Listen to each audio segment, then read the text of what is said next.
شرور أنفسنا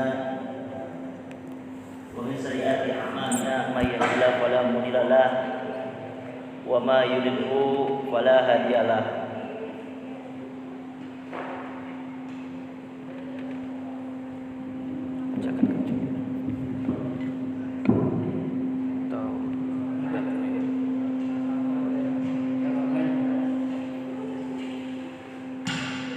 Asyhadu an la ilaha illallah wa ar-rahmanur rahim wa asyhadu anna Muhammadan abduhu wa rasuluhu allazi khataman nabiyyin.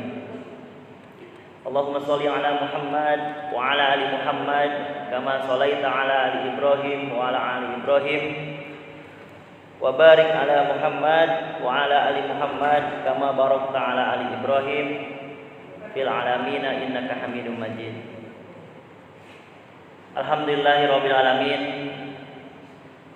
Jamaah Masjid As-Sayyidi yang dimuliakan oleh Allah Subhanahu wa taala. Dalam kesempatan subuh yang berkah ini, Allah Subhanahu wa taala senantiasa mengkaruniakan kepada kita sebuah kenikmatan, sehingga dengan rasa syukur itu kita buktikan untuk terus bisa mengisi majelis-majelis ilmu, diawali dengan sholat berjamaah, kemudian mendirikan sholat-sholat rawatib dan sholat sunnah lainnya, kemudian ditambah dengan memperkaya khazanah keilmuan kita. Perlu disyukuri, patut disyukuri, karena tidak semua orang sama seperti kita. Maka ketika malam tadi saya berkesempatan mengisi tarawih, kultum tarawih, dan kemudian diminta untuk ngisi kultum ba'da subuh. Sebetulnya saya nggak pernah menolak kalau disuruh sama Masjid As-Sayyidi, karena waktu saya lagi muda, tahun 2016 tepatnya, ketika saya masih kuliah di Keramat Raya, pulang perginya saya ke sini, ke Masjid As-Sayyidi. Bahkan tinggalnya pun sempat sebelum saya menikah tinggal di atas. Jadi betul-betul Masjid As-Sayyidi dari zaman ke zaman sudah banyak melahirkan ulama-ulama yang kondang. Sebut saja di situ ada Dr. J.J. Jainuddin. Beliau sekarang sudah menjadi Wakil Ketua Umum Persatuan Islam dan diamanahi pula sebagai Ketua Majelis Ulama Indonesia.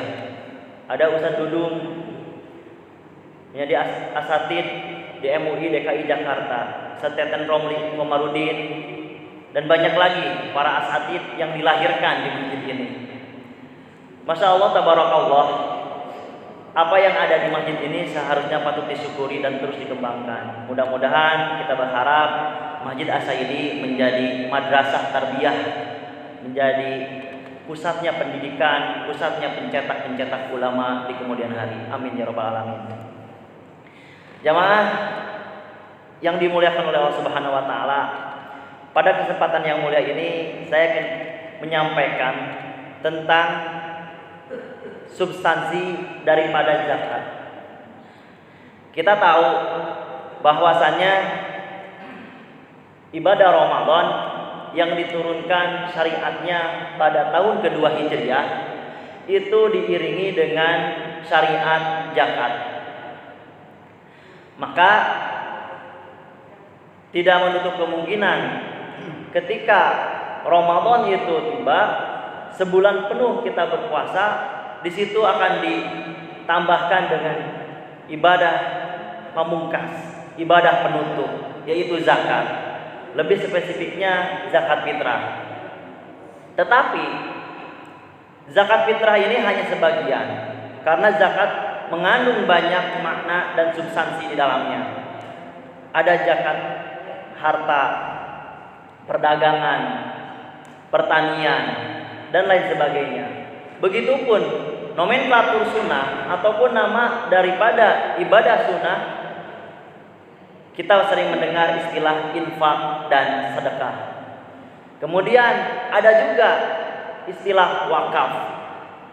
itu serta merta disyariatkan oleh Allah Subhanahu wa taala untuk apa? Untuk menumbuhkan jiwa sosial kita, agar jiwa sosial kita bisa tumbuh secara bersama-sama. Jika malam tadi saya menyampaikan tentang makna tujuan bertakwa, salah satunya adalah ta'awun, salah satunya adalah tolong menolong. Dan ternyata Islam sudah mengatur sedemikian rupa agar orang-orang, agar kaum muslimin bisa bertumbuh, berkembang secara bersama-sama. Mengapa? Di zaman para sahabat, kala itu susah sekali mencari mustahik. Kala itu susah sekali mencari orang-orang yang bisa menerima zakat. Kenapa? Karena semua umat muslim menunaikan zakat, infak, sedekah serta wakaf. Kebalikannya sekarang, di Indonesia yang dikatakan 83% adalah mayoritas penduduk muslim, berapa persen orang yang tersadarkan untuk membayar zakat, untuk menunaikan infak, untuk menyertakan sedekah? Coba kita renungkan. Kita sholat berapa rakaat? Sehari semalam, seminggu, sebulan. Lantas berapa rupiah, berapa harta yang kita keluarkan di jalan Allah untuk zakat, infak, sedekah? Tentu pertanyaan ini tidak perlu dijawab secara terang-terangan. Kita jawab dengan pribadi kita. Ya Allah, ternyata kita masih menyepelekan ibadah zakat, ibadah infak, sedekah dan lainnya. Padahal ketika kita tahu potensi zakat di Indonesia, menurut rilis Bajnas tahun 2020, Indonesia mempunyai potensi zakat 233 triliun. 233 triliun. Sementara realisasi zakat masih di bawah 100 triliun. Bahkan ada yang menyebutkan hanya 33 triliun. Kita bisa lihat kenapa zakat di Indonesia begitu tidak berkembang. Dan kebetulan saya mengambil pasca sarjana dan sebentar lagi sedang menyusun tesis mengangkat tentang permasalahan zakat di Indonesia. Ternyata permasalahannya adalah karena pemerintah belum fokus, belum konsen mengatur ibadah-ibadah zakat, ibadah-ibadah ekonomi Islam, ibadah-ibadah keuangan Islam. Sehingga 75 tahun Indonesia merdeka, baru 20 tahun terakhir ada nomenklatur, ada pembendaharaan bahasa tentang bank-bank syariah, tentang lembaga-lembaga keuangan syariah. Ini menjadi PR untuk kita. Coba kita tanya sama diri kita, di dompet kita adakah bank syariah? Pasti rata-rata memiliki bank konvensional, tetapi belum tentu memiliki bank syariah. Ada istilah sama aja besar. Bank syariah sama bank konvensional sama-sama bank. Iya, sama-sama bank. Pacaran sama nikah. Iya, sama-sama kumpul. Yang satu halal, yang satu haram. Kan gitu.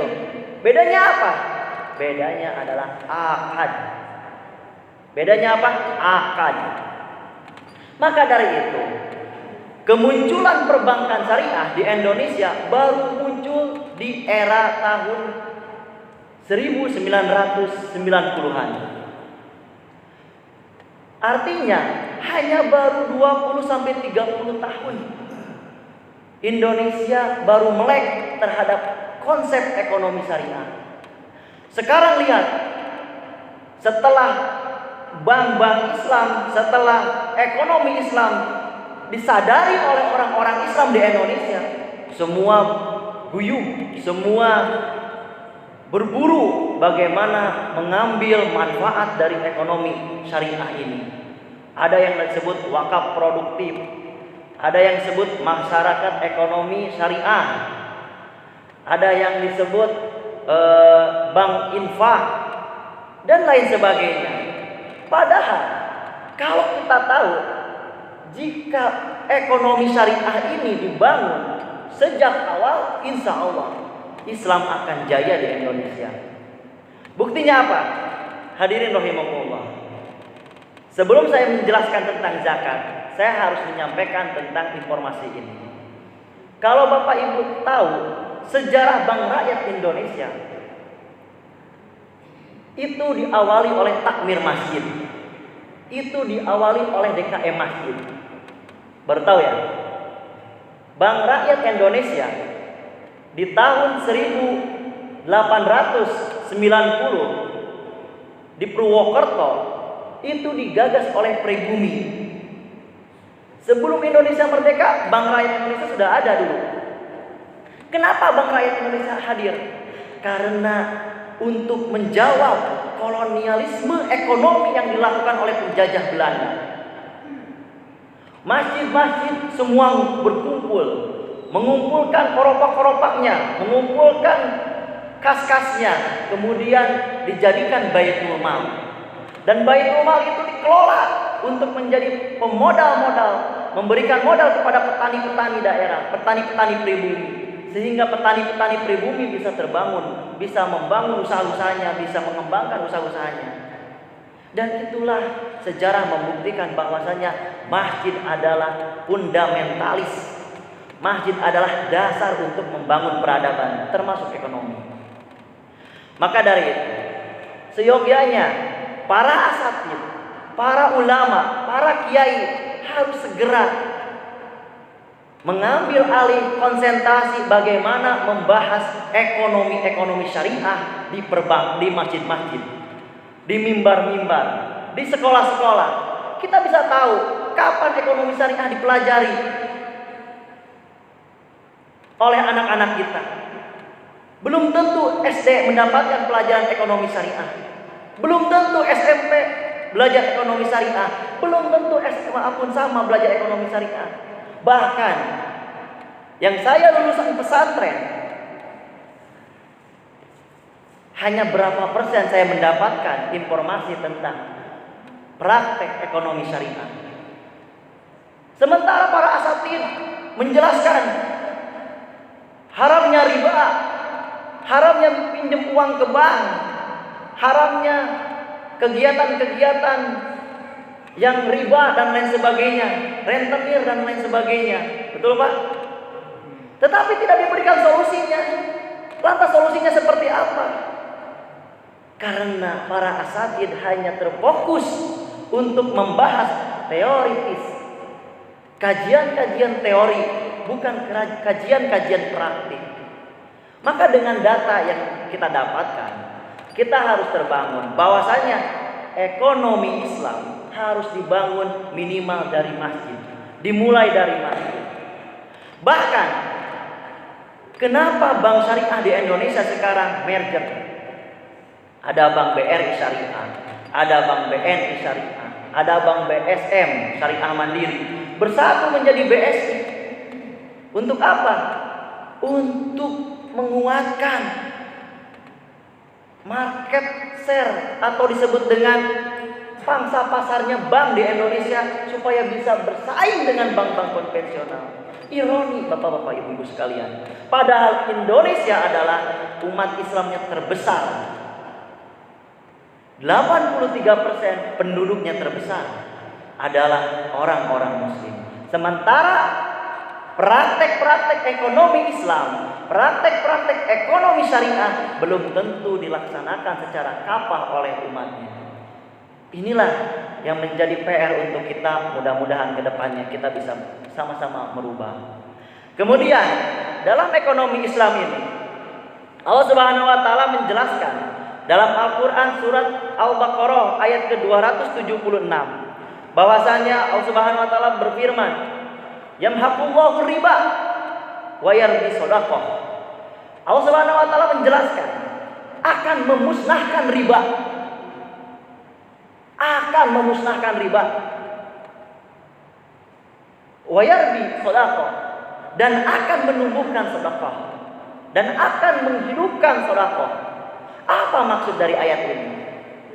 Ketika kita mempelajari tentang ilmu zakat, infak, sedekah, maka ayat ini, ayat 276 surat Al-Baqarah menjadi ayat yang pertama yang harus kita bahas. Mengapa? Karena ayat ini sebagai pembanding, perbedaan. Ada praktek ekonomi itu yang riba, ada praktek ekonomi itu yang halal. Yang halal itu apa? Yang halal itu jual beli yang halal. Dan kita tahu yang namanya riba pasti Allah akan musnahkan. Bapak-bapak, ibu-ibu yang dimuliakan oleh Allah Subhanahu wa taala.